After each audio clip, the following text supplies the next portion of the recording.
Hey guys, so I feel like doing something super simple to see what's gonna happen. And I've never tried this. Well, I've tried it, but with other paints, and now I want to try it alone with the little mix here that I have of the black satin enamels that I've already tried using it on its own, but it didn't work out very well. So I put in a little bit of Artist Loft in there. And I have this Max Gloss, high gloss coral type color. And I'm going to be doing a tree ring on this 11 by 14 inch canvas, black.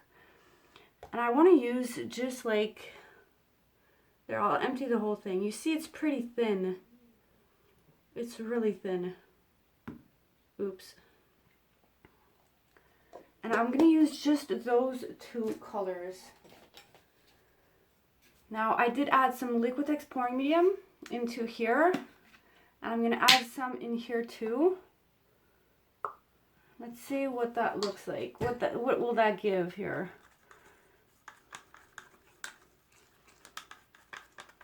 So I will not be needing a lot of water in there at all. I want these to be the same consistency as best as I can. And I've been trying to do my tree rings a bit thicker than what I'm used to preparing my paints for my puddle pours because it just doesn't work out. It needs to be thicker. And I've been putting a base coat usually under, but I won't this time. So let me add just a little bit of water in there.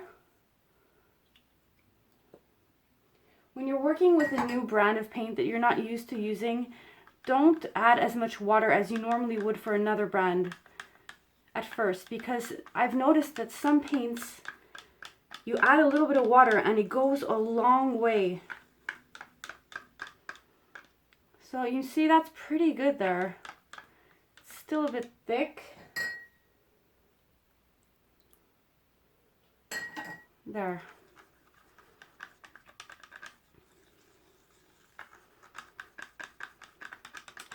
So what I also know here is that the black mix is there. It really extremely takes over in the cup. So I'm going to have to use a ton of this coral color and just a little bit of black. And let's see how this goes.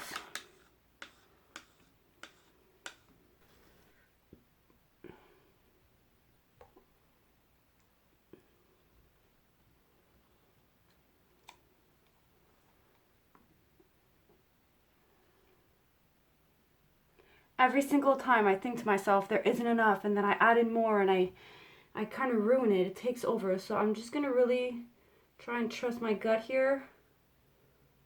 Look at that. My God. I'm going to try and save the black for the top. Yeah, that's what I'm going to do. Look at that. It's madness.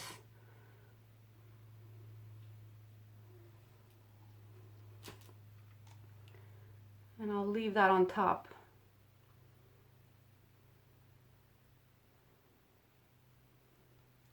I normally speed all of this up, but I've decided to do it in real time today.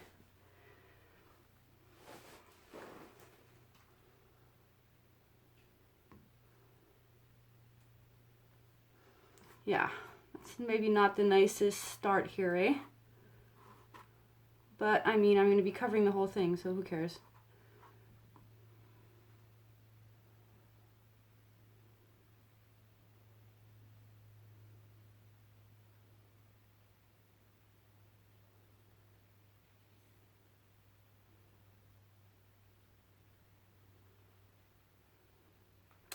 What's most important when you're doing a tree ring is the bottom part of the cup, because that's where all the color comes out, and it's going to be basically how you move around your canvas. It's the middle part that's going to be left.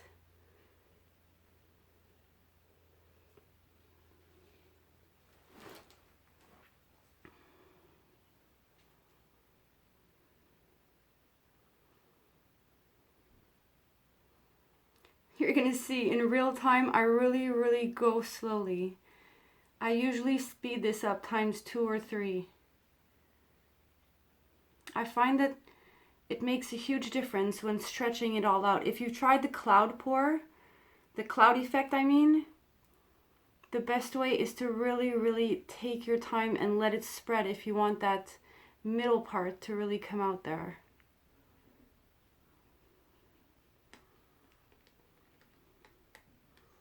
And the thing about black is that it takes over like crazy.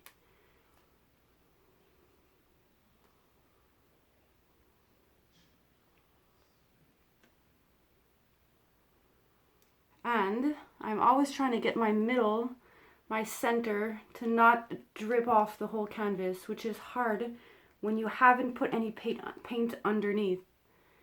If you put a coat of paint underneath, then it's easier to control your center.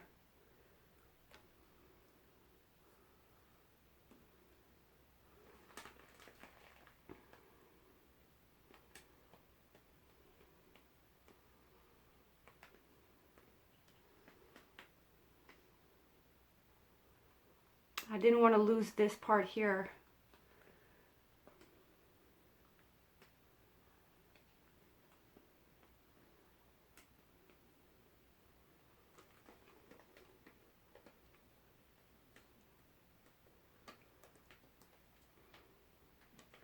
You see the paint moves so slowly when there isn't any paint underneath helping it out.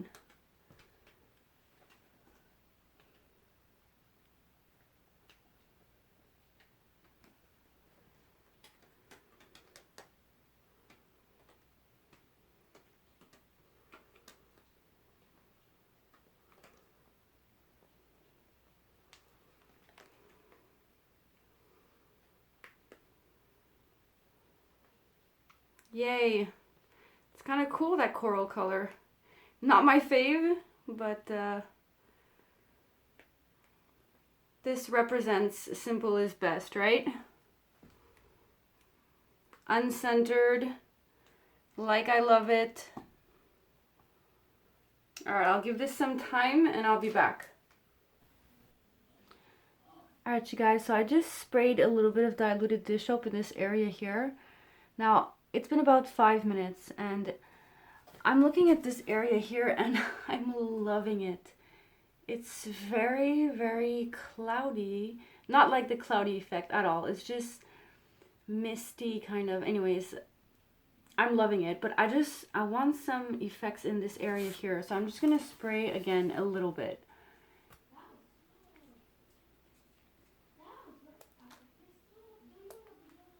And just a little bit there to have some stuff going on in that area.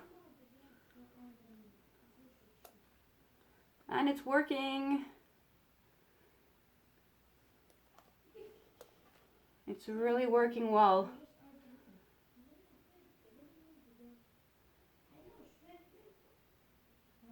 Now this is the stage where you need to be strong and back the heck away.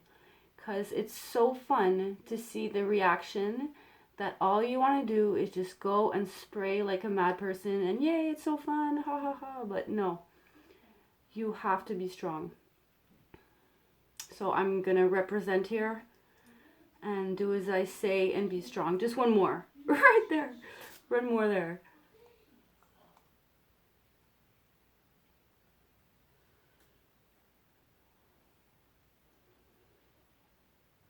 It's really spreading, like it's making snowflake cells.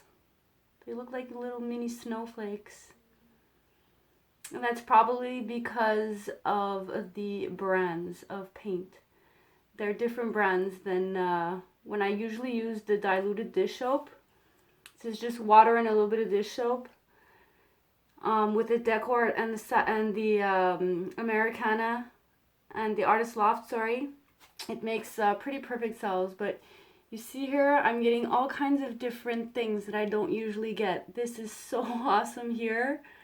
And then these look like little mini snowflakes. But that dot is really killing me there. I hate that dot. It's not like these ones. These ones are cool dots. But that one, what do I do with that dot? Okay. Back away, look at the overall look. One little more here. to even it out.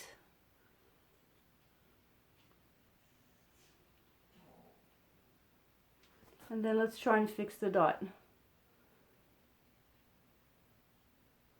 There. Okay, I'm stopping. Backing away. Or wait, one more there to even it out, right? Okay, I think I'm hilarious right now. There. Okay, I'm stopping for real. Backing away. So we have two different sections here.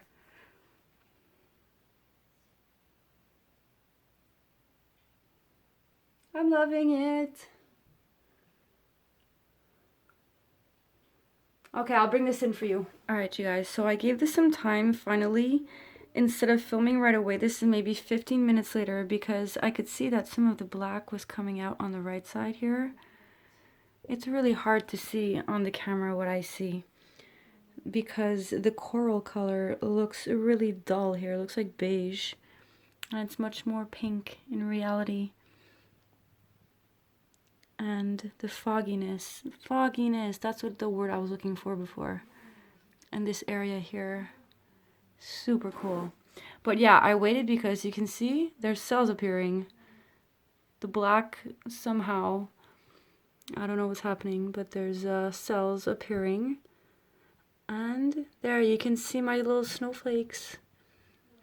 That's what the diluted dish soap did. And I find the reaction better from drops that were far apart rather than drops that were really close. You can see in time how they spread into each other. But the ones that are further apart really make something kind of cool there, right?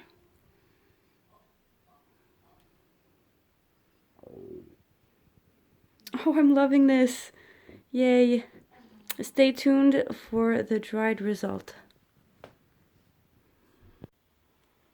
So I'm back with the dried result, and it looks exactly the same except for the cracking. It really cracked a lot, and check out how that high gloss paint dried. I did not varnish it. The texture is insane. Now, if you think about it, acrylic paint on its own dries really, really quickly. And what do? We add all kinds of stuff to it, like mediums and water, and those things make the paintings dry in much more time. There's even people who use Floetrol, which is a wall paint extender, so the painting takes really, really long to dry. But there was hardly anything added to that gloss paint. And I'm telling you, I could touch it within 4 hours. It's so thick. And then there's the huge contrast with the other black paint, where you can see it went right down to the canvas. And I mean, the drying, it dried so fast that it cracked. And I have to admit, at first, I was like, I kind of liked the softness of the painting here. So that kind of killed the softness, but it added to it at the same time. Just like all my other paintings that I've done in 2019 that have cracked, because I'm working differently than I used to. I'm preparing my paints differently, and there's temperatures and all kinds of stuff coming into play. But yeah, all that to say that I've never enjoyed cracking as much as I have in 2019. Super interesting. Learned all kinds of stuff again. So I hope you guys like this. Have a good one.